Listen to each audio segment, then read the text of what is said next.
ጤናስጥልኝ ክብራት ተመልካቾቻችን ከሐረሪ ቴሌቪዥን የዕለቱን ዜናዎች ወደ እናንተ እናደርሳለን። ከዜናዎቹ ጋር ቤተልሔም ደሴ ነኝ። አብራችሁን ቆዩ። ልመናንና ተረጂነትን የሚጠየፍ ዜጋ መፍጠር የሁሉም ኃላፊነት መሆኑን የሐረር ከተማ ማዘጋጃ ቤት አስታወቀ። በሐረር ከተማ ምግብ ዋስትና አንደኛ ዙር ተጨማሪ የፋይናንስ በከተማ ሴፍትኔት ያሰለጠናቸውን 112 የቤተሰብ አባላት አስመርቋል።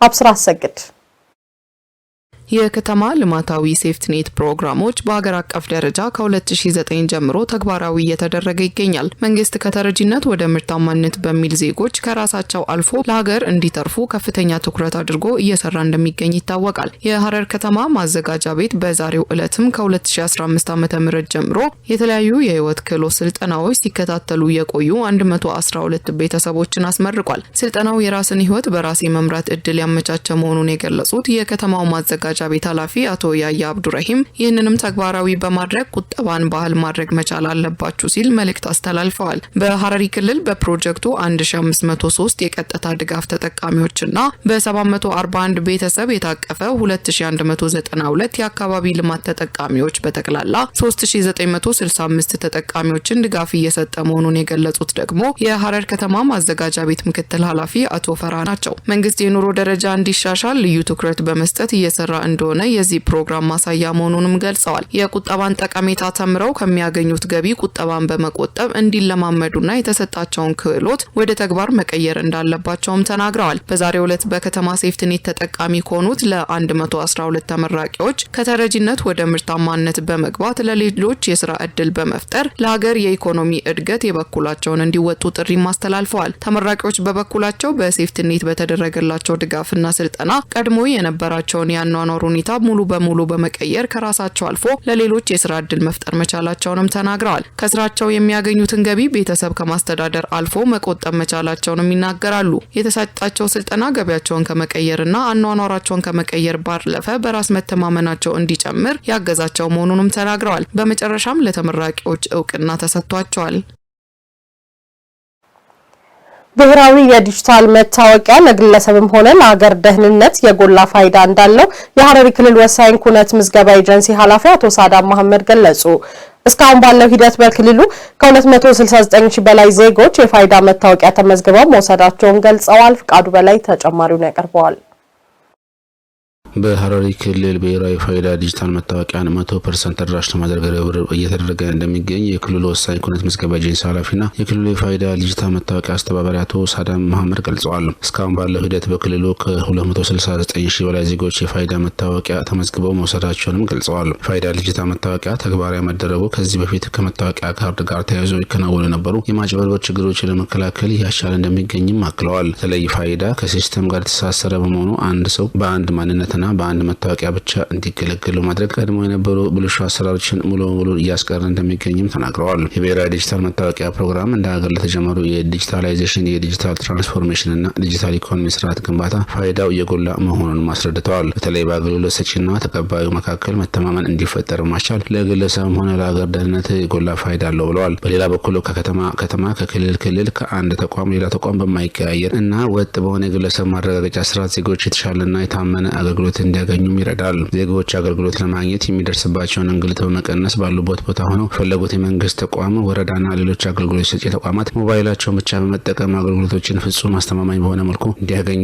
ያስችላል። በተለይ ወረቀትንና የተንዛዛ ቢሮክራሲን በማስቀረት የቴክኖሎጂ የኢኮኖሚና የማህበራዊ ዘርፎችን በማቀናጀት ኢትዮጵያ በ2030 ካለመችበት እንድትደርስ የሚያስችላት ትልቅ የብልጽግና ግብ ነው። መታወቂያው ሁሉም ዜጋ ልክ እንደ ሰብአዊ መብት የሚያገኘው ነው ያሉት ዋና ዳይሬክተሩ ያንዳንዱ ዜጋ በዚህ የታሪክ ጉዞ ውስጥ የፋይዳ መታወቂያ በመያዝ ለሀገሪቱ የዲጂታል ሽግግር ስኬትና ለዘመናዊ አሰራር መስፈን የበኩሉ ሚና እንዲወጣም ጥሪ አስተላልፈዋል። በቴክኖሎጂ የተደገፈ የመረጃ ስርዓትን በመተግበር በከተማ ውስጥ የሚፈጸሙ የወንጀል ድርጊቶችን መቀነስ መቻሉን የሐረሪ ክልል ፖሊስ ኮሚሽን አስታወቀ። በከተማዋ የተለያዩ ስፍራዎች የተተከሉት የደህንነት ካሜራዎች የህብረተሰቡን ደህንነትና የከተማዋን ሰላም በማስጠበቅ ሂደት ላይ ትልቅ ለውጥ እያስገኘ እንደሚገኝ ተገልጿል። አዩብ ካዛሊ ተጨማሪ አለው። በቴክኖሎጂ የተደገፈ የመረጃ ስርዓትን በመተግበር በከተማ ውስጥ የሚፈጸሙ የወንጀል ድርጊቶችን መቀነስ መቻሉን የሐረሪ ክልል ፖሊስ ኮሚሽን አስታውቋል። በኮሚሽኑ የወንጀል መከላከል ዘርፍ ምክትል ኮሚሽነር ነገራ ዱፌራ እንደገለጹት በከተማዋ የተለያዩ ስፍራዎች የተገጠሙት የደህንነት ካሜራዎች የወንጀል መከላከል ሂደቱን ለማጠናከር እያበረከተ ያለው አስተዋጽኦ ቀላል የሚባል እንዳልሆነ ገልጸዋል። ኮሚሽኑ ቀዳሚ ተልዕኮ የሆነውን የህብረተሰቡን ደህንነት የማስጠበቅ ስራን ከመወጣት አንጻር ውጤታማ ስራን እየሰራ ይገኛል ያሉ ሲሆን በተለይም በቴክኖሎጂ የተደገፈ የወንጀል መከላከል ሂደትን በመተግበር ወንጀለኞችን በፍጥነት ተከታትሎ ለህግ በማቅረብና የቅድመ ወንጀል መከላከል ስራን በማቅለል በኩል በስፋት እየሰራ እንደሚገኝ አስታውቀዋል። የአካባቢው ሰላም ስንመለከተው የወንጀል መከላከሉ አካባቢ ሰላም ነው ማለት ይቻላል። ከሌቦች የተጸዱበትና ከወንጀል ነክ ነገሮችን አልፎ አልፎ ይታዩ እንጂ ወንጀሎች የቀነሱበትን መንገድ ያለ መሆኑን ነው የምናስቀምጠው። በተለይ ሌሊትና ቀን ሳይባል ነው ወንጀሎቹ ሳይፈጸሙ አባሉ የሚከላከል ያለው። የደህንነት ካሜራዎች በስራ ላይ ከዋሉ በኋላ በከተማዋ ያለው የወንጀል እንቅስቃሴ እየቀነሰ መምጣቱን ያብራሩት ምክትል ኮሚሽነሩ ወንጀለኛን ተከታትሎ ለህግ የማቅረብ ሂደትንም በማቀላጠፍ ረገድ አመርቂ ውጤቶች ማስገኘቱንም ገልጸዋል። አያይዘውም ሐረር ከተማ ዋነኛ የቱሪስት መዳረሻና በርካታ የውጭና የሀገር ውስጥ እንግዶችን የምታስተናግድ እንደመሆኗ መጠን የከተማዋን ቁመና በሚመጥን መልኩ ኮሚሽኑ የወንጀል መከላከልና የህብረተሰቡን ደህንነት የማስጠበቅ ኃላፊነቱን እየተወጣ ይገኛል ብለዋል። ዲጂታል ካሜራ ወይም የደህንነት ካሜራ የሚባለው ቴክኖሎጂ ጋር ነው የምንሄድ ያለን። በየመንገዱ ተተክለው ነው አሉ። ለምሳሌ መውሰድ የሚችል አንደኛ መንገድ ላይ ተተክለዋል። እስከ ላይ እስከ አመሬሳ ድረስ ማለት ነው። እስከ አመሬሳ ድረስ ተተክሎ ነው አሉ። ውስጥ ለውስጥም የተተከሉበት መንገድ አለ። የደህንነት ካሜራዎቹ በየአካባቢው መኖር ፋይዳው የጎላ መሆኑን የጠቆሙት ምክትል ኮሚሽነሩ በተለይም በከተማዋ በሚገኙ የአገልግሎት መስጫ ተቋማትና በውስጥ ለውስጥ መንደሮችም የደህንነት ካሜራዎች ሊኖሩ እንደሚገባም አሳስበዋል። በተለይም ከቅርብ ጊዜያት ወዲህ ከተማዋ በተለያዩ የልማት ስራዎች ላይ በሰፊው እየተሰራ መሆኑንና የደህንነት ካሜራዎቹ መኖር የህዝብ ሀብት የሆኑትን እነዚህን የልማት ስራዎች ደህንነት ለመጠበቅ አስቻይ ሁኔታ መፍጠሩንም ገልጸዋል። በየመንገዱ ያሉትን የደህንነት ካሜራዎች ብዙ ውጤቶች ያመጡበትና ህዝቡ ራሱ እኔ ተሰረቁ ቤት ተሰበረ እንደዚህ ሆንኩ ብሎ ሲመጣ ወደ ደህንነት ካሜራ ነው የምንመራው። ከዚህም ባለፈ የትራፊክ ደህንነትን ከማስጠበቅ አኳያም ፋይዳው የጎላ መሆኑን ጠቅሰው የኮሚሽኑ የወንጀል መከላከል ስራን ፈጣንና አስተማማኝ በማድረግ አንድ እርምጃ ወደፊት ማራመድ መቻሉንም አብራርተዋል። ወንጀልን በመከላከል ሂደት ውስጥ ዋነኛ ተዋናይ ህዝቡ በመሆኑ ህብረተሰቡ ወንጀልን የማጋለጥና ወንጀለኛን የመጠቆም ባህሉ ተጠናክሮ መቀጠል አለበትም ብለዋል። ህብረተሰቡን የወንጀል መከላከል ስራው ተሳታፊ እንዲሆን ለማስቻል የጥቆማ መስጫ የጥሪ ማዕከል አገልግሎትን በዘመናዊ መልኩ በማደራጀት ስራ ላይ መዋሉንም አስታውቋል። ህዝቡ ራሱ ሌቦችን፣ ጸጉረ ለውጦችን መጀመሪያ ከመከሰቱ ወንጀል በአካባቢ ላይ ሳይከሰት በፊት ነው ህዝቡ ራሱ ጥቆማ የሚሰጥ የነበረው።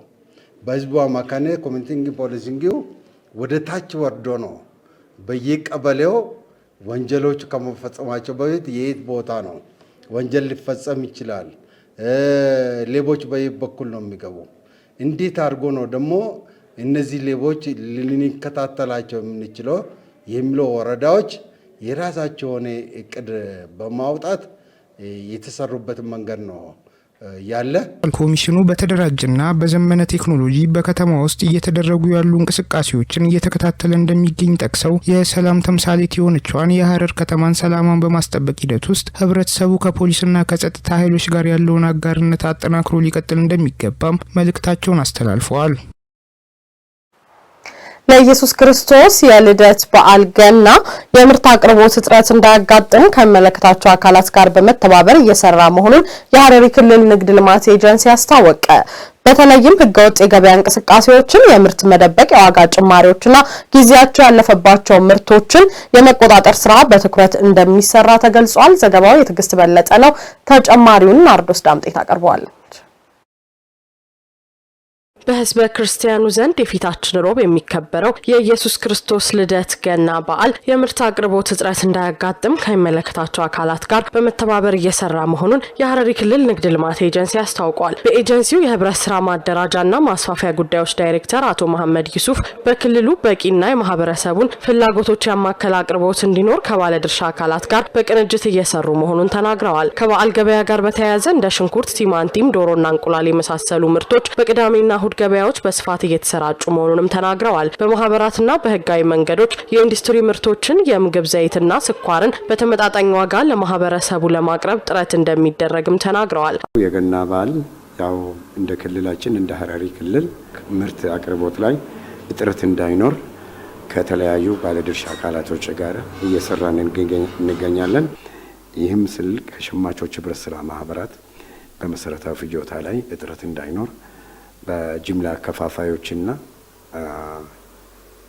ጅምላ ሻጮች አቅራቢዎች ላይ ጋራ ምርት ስኳር፣ ዘይት፣ ዱቄት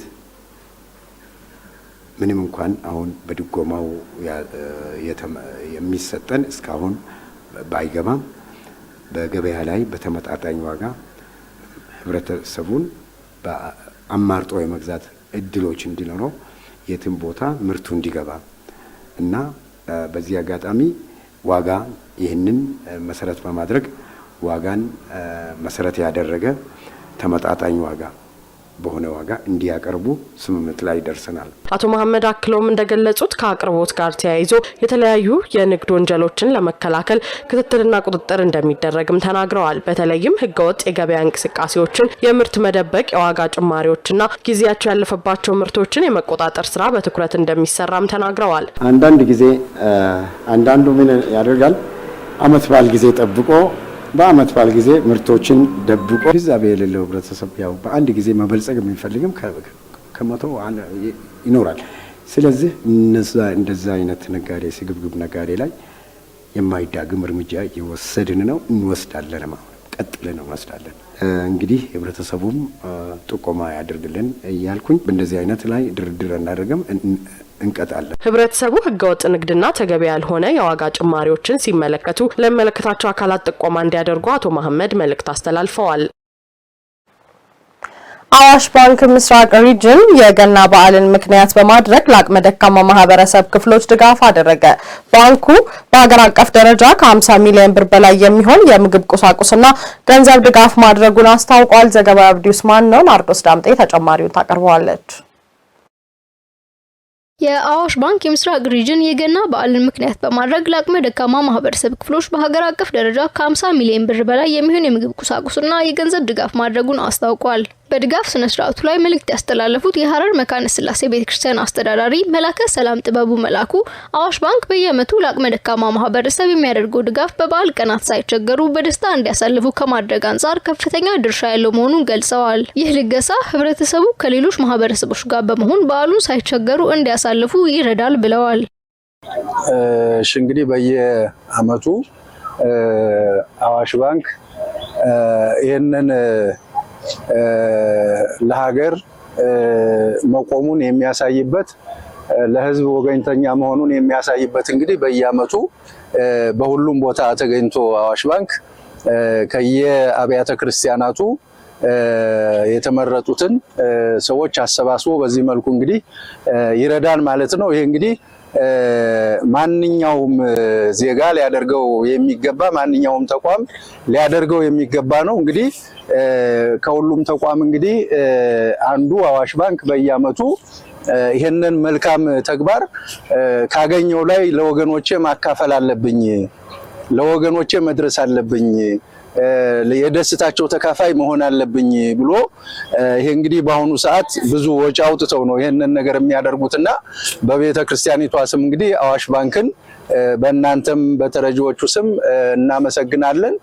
የአዋሽ ባንክ የምስራቅ ሪጅን ስራ አስፈጻሚ አቶ መገርሳ አብዱልአዚዝ በበኩላቸው ባንኩ በ2018 የበጀት ዓመት ብቻ ለተለያዩ ድጋፎችና አገልግሎቶች ከ600 ሚሊዮን ብር በላይ ወጪ ማድረጉን ገልጸዋል። የገና በዓልን ምክንያት በማድረግ ከአብያተ ክርስቲያናት ጋር በመተባበር ከ5000 በላይ ለሚሆኑ ሰዎች ለበዓል ፍጆታ የሚሆን ድጋፍ እያደረገ መሆኑንም አክለዋል። ባንኩ ለአቅመ ደካሞች እያደረገ ያለው ድጋፍና የመርዳት ባህልን አጠናክሮ የሚሰራ መሆኑንም ገልጸዋል።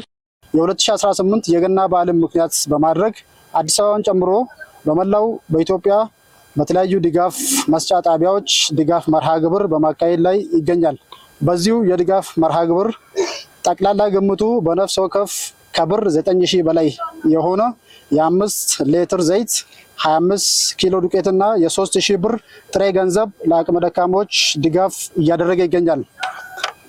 ከዚሁ ጋር ተያይዞ ክብራችን ወገናችን ደስታችንን ማካፈላችን በሚል መልእክት ከ5000 በላይ ለሚሆኑ ወገኖች እየተደረገ ባለው የበዓል መዋያ የአይነትና የገንዘብ ድጋፍ ባንኩ ከ50 ሚሊዮን ብር በላይ በጀት በመመደብ ልገሳውን እያከናወነ ይገኛል። ድጋፍ የተደረገላቸው አካላት በበኩላቸው የተሰማቸውን ደስታ የገለጹ ሲሆን ለባንኩም ምስጋናቸውን አቅርበዋል። ሪጅኑ የገና በዓልን ምክንያት በማድረግ ለአቅመ ደካማ ማህበረሰብ ክፍሎች ከ50 ሚሊዮን ብር በላይ የሚሆን የምግብ ቁሳቁስና ገንዘብ ድጋፍም አድርጓል።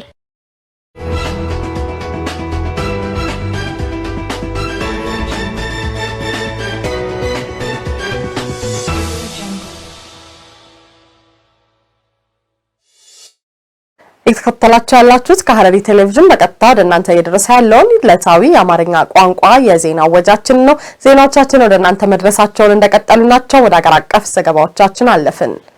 በ2017-18 የምርት ዘመን በመኸር ወቅት በሰብል ከተሸፈነው 20.9 ሚሊዮን ሄክታር መሬት ውስጥ እስካሁን 16 ሚሊዮን ሄክታር መሬት የደረሰ ሰብል ተሰብስቧል። በሌላ ዜና በተያዘው በ2018 በጀት ዓመት ከ1.6 ቢሊዮን ዶላር በላይ ተኪ ምርት ለማምረት እየተሰራ እንደሚገኝ የኢንዱስትሪ ሚኒስቴር መረጃ ያመለክታል።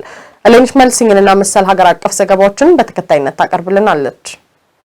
በ2017-18 የምርት ዘመን በመኸር ወቅት በሰብል ከተሸፈነው 20.9 ሚሊዮን ሄክታር መሬት ውስጥ እስካሁን 16 ሚሊዮን ሄክታር መሬት የደረሰ ሰብል መሰብሰቡን የግብርና ሚኒስቴር አስታውቋል። ግብርና ሚኒስቴር ለፋና ሚዲያ ኮርፖሬሽን እንዳስታወቀው ከተሰበሰበው ሰብል እስካሁን 393 ሚሊዮን ኩንታል ምርት ተገኝቷል። በምርት ዘመኑ የመኸር ወቅት በሀገር አቀፍ ደረጃ በአጠቃላይ 653 ሚሊዮን ኩንታል ምርት ይገኛል ተብሎ እንደሚጠበቅም ሚኒስቴሩ አመላክቷል። በመኸር ወቅት ከለማው ሰብል ውስጥ ስንዴ 4.4 ሚሊዮን ሄክታር መሬት የሸፈነ ሲሆን 3.3 ሚሊዮን ሄክታሩ በኩታ ገጠም የለማ ነው ተብሏል። በምርት ዘመኑ በአንጻራዊነት የስንዴ በሽታ ክስተት ባለመታየቱ የተሻለ ምርት እንደሚጠበቅም ገልጿል። እስካሁን የምርት አሰባሰብ ሂደት በጥሩ ሁኔታ እየሄደ መሆኑን በመጥቀስ የአየር ሁኔታ መረጃዎችን በመስጠት አርሶ አደሩ ምርቱን ቶሎ እንዲሰበስብ ክትትልና ድጋፍ የተደረገ እንደሚገኝም ጠቁመዋል። በተለያዩ አካባቢዎች ምርት የመሰብሰብ ስራው እስከ ጥር ወር መጨረሻ ድረስ እንደሚጠናቀቅም አመልክተዋል።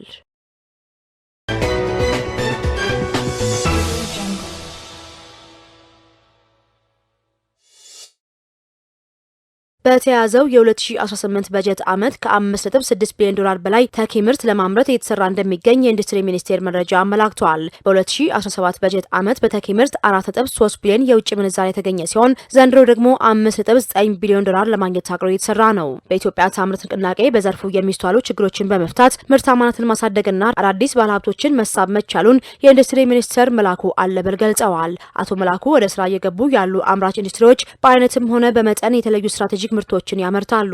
አምራች ኢንዱስትሪዎች ተወዳዳሪነታቸውን ለማሳደግ ያሉባቸውን ማነቆዎች መለየትና የፖሊሲ መፍትሄ እንደሚሰጥም አረጋግጠዋል። ከኃይል አቅርቦት፣ ከግብዓት እጥረትና ከፋይናንስ ጋር የተገናኙ ችግሮችን ለመፍታትም የሚመለከታቸው ተቋማት በቅንጅት እየሰሩ እንደሚገኙ አቶ መላኩ ተናግረዋል።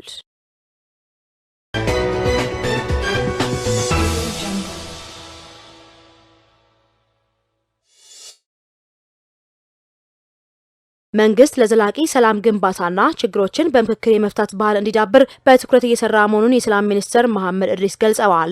መንግስት ሰላማዊ የፖለቲካ ትግልና ውይይትን እንደ መርህ በመውሰድ ለሀገር ዘላቂ ብልጽግና በትጋት እየሰራ እንደሚገኝም አስታውቀዋል። ሚኒስትሩ በኢትዮጵያ ለረጅም ዓመታት ስር ሰደው የቆዩ ችግሮችን በዘላቂነት ለመፍታትና በወሳኝ ሀገራዊ ጉዳዮች ብሔራዊ መግባባት ለመፍጠር ሀገራዊ የምክክር ኮሚሽን ተቋቁሞ ወደ ስራ መገባቱ የዚሁ ቁርጠኝነት ማሳያ መሆኑን ጠቁመዋል። በተጨማሪም የፖለቲካ ፍላጎታቸውን በኃይል ማሳካት የሚሞክሩ አካላት ከስህተታቸው ተመልሰው ወደ ሰላም መንገድ እንዲመጡ መንግስት በተደጋጋሚ የሰላም ጥሪ ያቀረበ እንደሆነም ለኢዜአ ገልጸዋል። በዚህም በተለያዩ ክልሎች በርካታ የቀድሞ ታጣቂዎች የመንግስትን የሰላም ጥሪ ተቀብለው ወደ ሰላማዊ ህይወት በመመለስ ላይ እንደሚገኙም ተናግረዋል። በህዝቦች መካከል መቀራረብ እንዲኖር፣ የጋራ ትርክት እንዲገነባና ሀገር በቀል የችግር መፍቻ ስርዓቶች እንዲዳብሩ በትኩረት እየተሰራ መሆኑንም አክለዋል።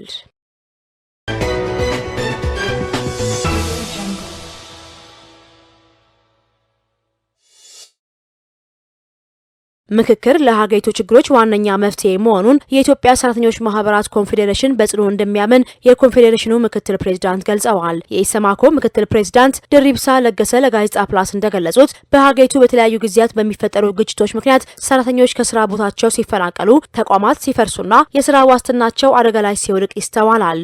ለዚህ ችግር ብቸኛ መፍትሄ ሀገራዊ ምክክር መሆኑን የገለጹት ምክትል ፕሬዝዳንቱ የፖለቲካ ልዩነቶች በጠረጴዛ ዙሪያ በሚደረግ ምክክር እንዲፈቱ ኢሰማኮ በተደጋጋሚ ጥሪ ማቅረቡን አስታውሰዋል። በምክክሩ ሀገራዊ መግባባትና መተማመን ለማምጣት ሂደቱ በጥንቃቄ መመራት እንዳለበትም አመላክተዋል። ሰራተኛው ሰላም ሲኖር ብቻ ስራውን ማከናወን እንደሚችልና ለዚህም የምክክሩ ውጤታማነት ወሳኝ መሆኑም ተገልጿል።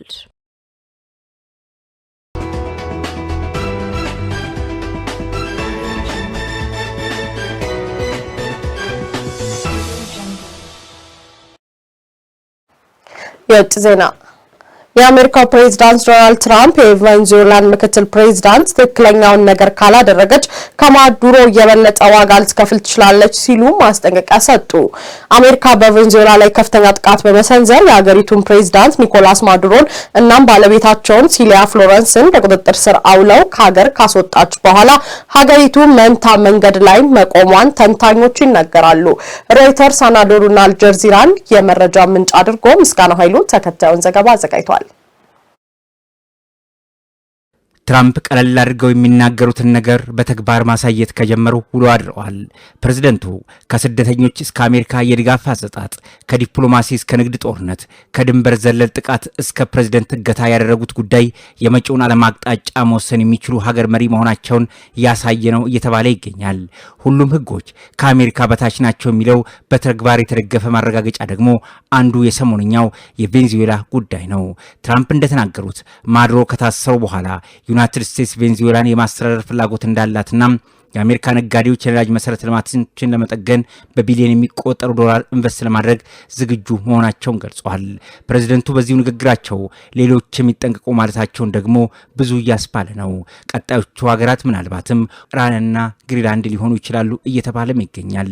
ፕሬዝደንት ትራምፕ ማዱሮን አንጠልጥለው አሜሪካ ከወሰዱ በኋላ ሀገሪቱን መምራት የጀመሩት ምክትል ፕሬዝደንት ዴልሲ ሮድሪጌዝም ቢሆኑ ማስጠንቀቂያ መጥቶባቸዋል። ፕሬዝደንት ዶናልድ ትራምፕ ለምክትል ፕሬዝደንቷ ዴልሲ ሮድሪጌዝ ዩናይትድ ስቴትስን እንዳትገዳደር አስጠንቅቀዋል። ትክክለኛውን ነገር ካላደረገችም በጣም ከፍተኛ ዋጋ ትከፍላለች፣ ምናልባትም ከማዱሮ የበለጠ ሊሆን ይችላል ሲሉ ፕሬዝደንቱ ለዘ አትላንቲክስ መጽሔት በስልክ ቃለመጠይቅ ላይ መናገራቸውን ሮይተርስ ዘግቧል። ትራምፕ ሮድሪጌዝ እኛ አስፈላጊ ነው ብለን የምናስበውን ለማድረግ ዝግጁ ነበሩ፣ ለዚህም ሀገሪቱን የማስተዳደር ኃላፊነት ተረክበዋል ብለው ነበር። ነገር ግን ምክትል ፕሬዝደንቷ ዴልሲ ሮድሪጌዝ ከጥቂት ቆይታ በኋላ በሰጡት ምላሽ ዛሬም ቢሆን ለማዱሮ ያላቸውን ድጋፍ ገልጸው ፕሬዝደንቱ እንዲፈቱ ጠይቀዋል። ይህ ጉዳይ ነው ትራምፕ ማስጠንቀቂያ እንዲሰጡ ያደረጋቸው እየተባለም ይገኛል። ቬንዙዌላ ከ303 ቢሊዮን በርሜል በላይ የሆነ የተረጋገጠ የነዳጅ ክምችት በመያዝ ሳውዲ አረቢያን፣ ኢራንን፣ ካናዳና ኢራቅን ቀድማ በዓለም አንደኛ ደረጃ ላይ የምትገኝ ሲሆን ይህ ሰፊ የኤነርጂ ሀብት ሀገር ቬንዙዌላን በዓለም አቀፍ የጂኦፖለቲክ ፍላጎት ውስጥ ማዕከል እንድትሆንም አድርጓታል። በዚህ ምክንያትም ባለፈው ሳምንት አሜሪካ በቬንዙዌላ ላይ ከፍተኛ ጥቃት በመሰንዘር የሀገሪቱ ፕሬዝደንት ኒኮላስ ማዱሮና ባለቤታቸው ሲልቪያ ፍሎረንስን በቁጥጥር ስር አውላ ከሀገር ካስወጣች በኋላ ለፍርድ ለማቅረብ እንቅስቃሴ መጀመሯ የሚታወቅ ነው። ዩኬና ፈረንሳይ በሶሪያ በሚገኝ የአይኤስ መሬት ውስጥ የጦር መሳሪያ ማከማቻ ላይ ጥቃት ፈጸሙ።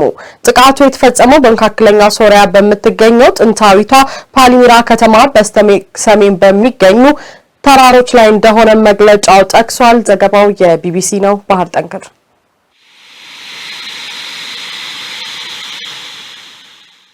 ጀቶች ከፈረንሳይ አውሮፕላኖች ጋር በመጣመር ሶሪያ ውስጥ በሚገኝና በኢስላሚክ ስቴት ቡድን ጥቅም ላይ የሚውል የመሬት ውስጥ የጦር መሳሪያ ማከማቻ ላይ ጥቃት መፈጸማቸውን የሀገሪቱ መከላከያ ሚኒስቴር አስታወቀ።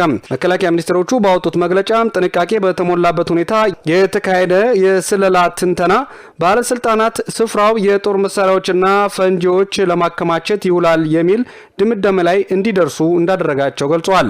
ጥቃቱ የተፈጸመው በመካከለኛው ሶሪያ በምትገኘው ጥንታዊቷ ከተማይቷ ፓሊማራ ከተማ በስተሰሜን በሚገኙ ተራሮች ላይ እንደሆነም መግለጫው ጠቅሷል።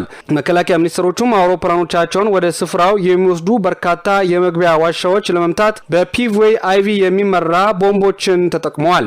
የመጀመሪያውም ደረጃ መረጃዎቹ ኢላማውን በተሳካ ሁኔታ መመታቱንም ያሳያሉ ብሏል። ቅዳሜ ምሽት በተፈጸመ ጥቃትም በሲቪሎች ላይ የደረሰ ምንም አይነት ጉዳት ስለመኖሩ ምልክት እንዳልታየና ሁሉም አውሮፕላኖች ያለ ጉዳት መመለሳቸውን ሚኒስቴሩ አክሏል። ጥቃቱ ስላደረሰው ጉዳት ዝርዝር ግምገማ እየተካሄደ ቢሆንም ባለስልጣናት ኢላማው በተሳካ ሁኔታ ተመቷል የሚል እምነት አላቸው። ጥቃቱ የፈጸሙትም ታይፎን FGR-4 አውሮፕላኖች ነዳጅ ጫኝ አውሮፕላን ድጋፍ እንደተደረገላቸውም ተገልጿል። አይኤስ እስከ አውሮፓውያኑ 2019 ድረስ በሶሪያና በኢራቅ አንዳንድ ክፍሎች የጂሃዲስት አገዛዝ ሲመራ ነበር። የዩኬ መከላከያ ሚኒስቴርም ጆን ሄሊ በ2019 በባጉዝ በተካሄደ ጦርነት የተሸነፈው አይኤስ ሊያደርግ የሚችለው ማንኛውንም ዳግም የማንሰራራት ሙከራ ለመከላከል ሲባል ዩናይትድ ኪንግደም የሮያል አየር ኃይል አውሮፕላኖች በሶሪያ ሰማይ ላይ ቅኝት ሲያደርጉ መቆየታቸውን ሚኒስቴሩ ገልጿል። ሚኒስትሩ ሄሊ አክለውም በዚህ ኦፕሬሽን ላይ የተሳተፉ የመከላከያ ሰራዊታችን አባላት በሙሉ ላሳዩት ሙያዊ ብቃት እና ጀግንነት ላመሰግናቸው እወዳለሁ ሲሉም አስታውቀዋል። ባለፈው ወር በፓሊማራ 2 የአሜሪካ ወታደሮችና አንድ ሲቪል አስተርጓሚ የተገደሉበት ድንገተኛ ጥቃት መፈጸሙን ተከትሎ የአሜሪካ ጦር በሶሪያ በሚገኙ የአይኤስ ኢላማዎች ላይ ከባድ ጥቃት ሲል የጠራውን እርምጃ መውሰዱም ይታወሳል። ክብራት ተመልካቾቻችን ከሐረሪ ቴሌቪዥን ለዕለቱ ያዝንላችሁ ዜናዎች ከተላችሁን ይመስል ነበር። አብራችሁን ስለቆያችሁ ከልብ እናመሰግናለን። ከቀሪ የሐረሪ ቴሌቪዥን ፕሮግራሞች ጋር ጥሩ ጊዜ